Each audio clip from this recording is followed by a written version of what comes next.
What should you do, guys? Today we're talking about the mirrorless camera market and how it's changed so much in the last year with a ton of new announcements, Canon, Sony, Nikon, and you might not know what to do. Maybe you're thinking about buying your first mirrorless, or maybe you're jumping ship to another brand. Today we're talking about each one and which one might be a good route for you to go.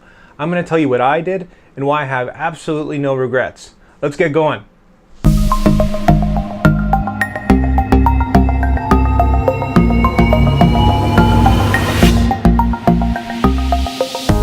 Today we're talking mirrorless cameras, and for the longest time it was just Sony in the ring dominating everything.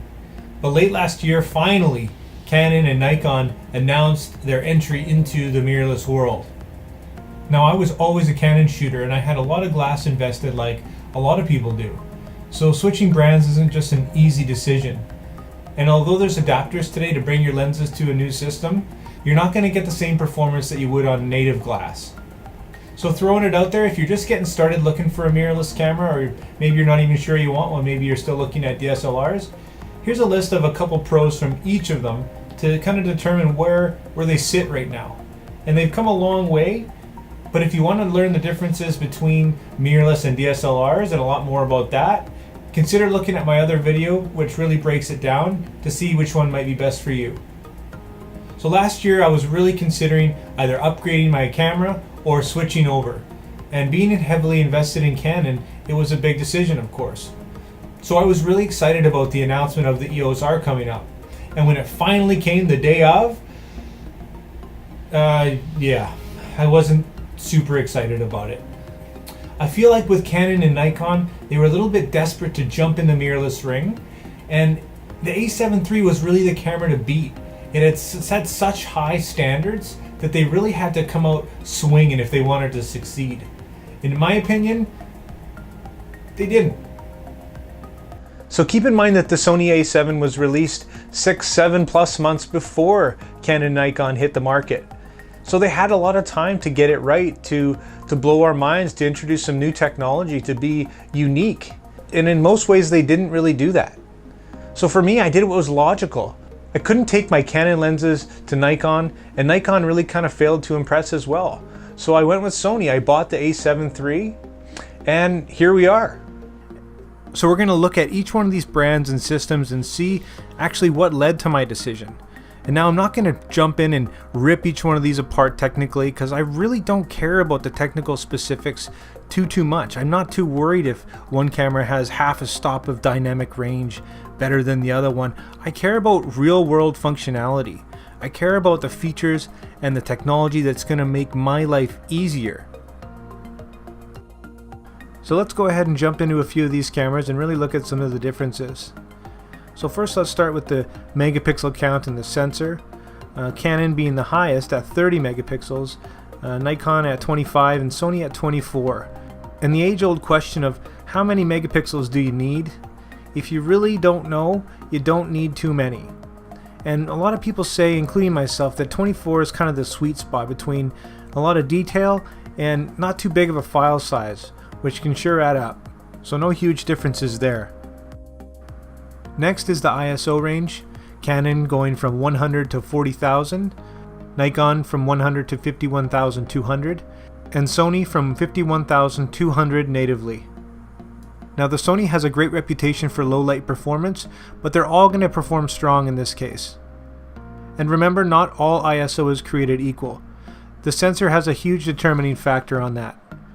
If you're just getting started or just want to know more about ISO, check out my video on ISO here. Next, let's look at each camera's unique mount. Now Canon's introduced the new RF mount, which is promised to be the next big thing. For a long time, Sony's been known as being pretty expensive for what it is. It's fantastic gear which comes at a price. And one argument's always been that you can get Canon and Nikon lenses for cheaper because they're so abundant.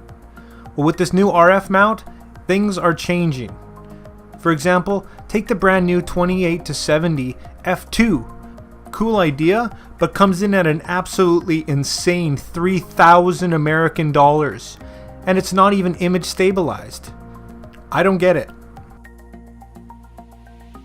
To make things worse, There's going to be less support and production for EF lenses, and you're going to need an adapter if you want to use your EF lenses on your new RF mount camera. Although the adapters are just another expense, I do like the idea of the drop-in filter mounts. That's pretty cool. Up to this point, Canon's been pretty unclear of their roadmap of the new lenses. To me, it looks like just overpriced versions of the old lenses, just with a few tweaks. These are some of the reasons I decided against the RF mount.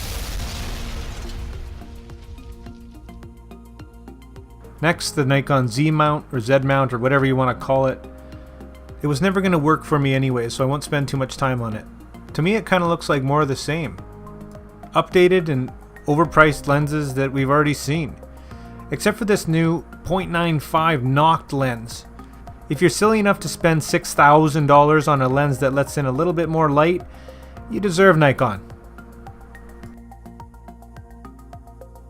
And of course every mount's going to have its issues, but I think Sony engineers have done a great job to let the amount of light that it needs to come in and also balance it with the size and weight of lenses that are actually transportable. So next is the glorious IBIS, or in-body image stabilization. It's a game changer. I can personally vouch for Sony's amazing IBIS systems. It's great for lenses without image stabilization, but if they do have it, it makes it even better. Nikon, great job in including it in your camera. And Canon, you forgot it. You're selling $3,000 lenses with no image stabilization and you have no IBIS? Canon, you f***ed up. This was another factor that helped me decide to go with Sony. Now, one thing that Canon continues to get right is their beautiful, fully articulating screen. Now, Nikon and Sony, get it together. It's 2019. Everybody on the planet needs one of these. Both Canon and Nikon's electronic viewfinders are fantastic. Crisp and clean, and it does leave a bit to be desired from the Sony, but not a deal breaker. Even with the not so impressive EVF on the Sony, the live view is one of my favorite features of a mirrorless camera. Next we'll talk autofocus, and Canon's never let anybody down with its dual pixel autofocus, but apparently it's been improved even further on the EOS R. With its 5,655 manually selectable autofocus points. And this seems just insane. The Sony A7iii's autofocus system comes from the A9, the benchmark in autofocus systems out there right now. And with just under 700 autofocus points, covering 93% of the image area, I'm not sure that having 8 times the focus points makes that much of a difference. And I don't know too much about Nikon's autofocus system, but I haven't heard good things. We'll just leave it at that. Now, when the EOS R was announced, this was one of the things that was the most devastating for me. I love nature photography, and I'm always shooting at really high frames per second. When I found out that it was 5 frames per second when you're shooting with servo, which is continuous autofocus tracking, I could not believe it. For something in this price range, you expect a little more. This was one of the major factors that made me choose Sony, which has a beautiful 10 frames per second. And great job on Nikon to offer 12.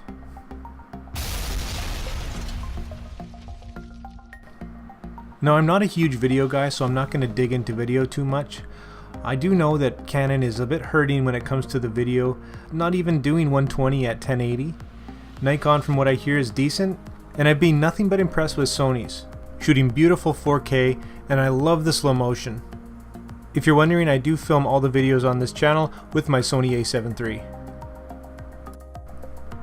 Next, we'll talk about the card slots. Now, I would never thought this was such a big deal until the very first paid gig I had. My memory card died. Now, when you're dealing with cameras in this price range, I expect there to be 2, and that's just me. But this is just another reason I decided on the Sony.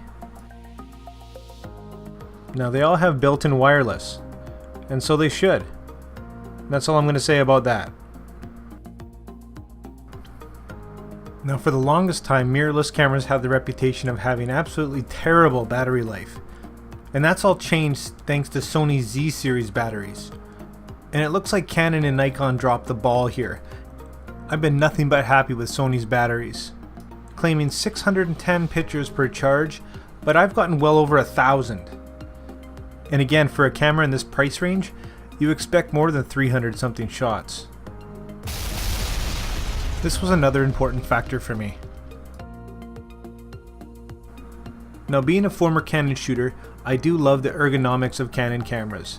They just feel perfect. And it was a little bit of an adjustment because the Sony cameras are a bit smaller. It's great for transport, but it does take a little bit to get used to. A couple days of use and it's no problem. They all weigh about the same.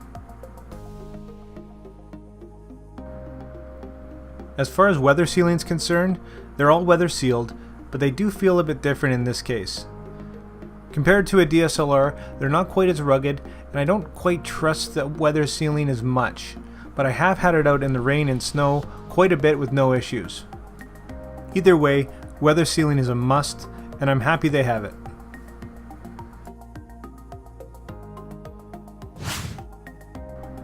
Now, with the Sony and the Nikon at $2,000 US, the Canon at $2,300, it's hard to see where the value lies in the Canon.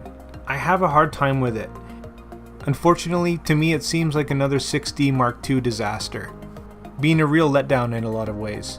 Reusing old technology and really not listening to what your customers are looking for. And for the Nikon, I don't feel that much differently. Although Nikon was never really at the top of my list because of all my Canon glass, I feel like it does have more than the Canon going for it. They did kind of get out of their box and introduce a few new things. It's just a better camera. For me, it just seems that Sony's always a few steps ahead, and it doesn't seem like they're going to slow down. They're setting the pace and always going over the top, giving us things that we don't even expect.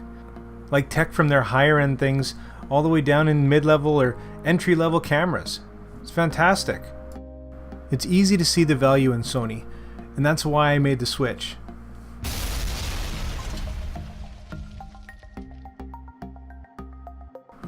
Now, every manufacturer has its pros and cons, and at the end of the day, any one of these cameras is going to perform incredibly well.